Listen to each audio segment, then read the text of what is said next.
Police काका, माझे mummy papa मतदानाच्या दिवशी बाहेर गावी जाणार आहे. त्यांना मतदानाच्या दिवशी अटक करून मतदानाला न्या, पण पुन्हा सोडून द्या अशी विनंती करणारे पत्र नागतोडा तालुका सैनगाव येथील चिमुकला साईराम कैलास सावके यांनी गोरेगाव पोलिसांना शनिवारी दिले. लोकसभेच्या निवडणुकीत जास्तीत जास्त मतदान व्हावे यासाठी प्रशासन जागृती करत आहे. शाळा महाविद्यालयांमध्ये जाऊन विद्यार्थ्यांना मतदानाचे महत्त्व सांगितले जात आहे.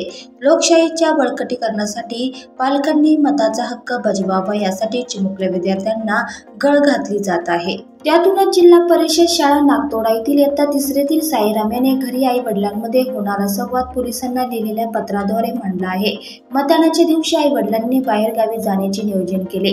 त्यांना अटक करून त्यांच्याकडून सक्तीने मतदान करून घेण्याची विनंती साईरामने पत्रातून केली आहे. शिवाय त्यांनी मत दिल्यानंतर त्यांना सोडून द्यावे असेही त्यांनी पत्रात नमूद केले आहे. चांगल्या माणसांना मतदान केले तर चांगली माणसं सरकारमध्ये जातील व चांगली कामे करतील. आमचे शिक्षक म्हणतात आपल्याकडे 100% मतदान झाले पाहिजे.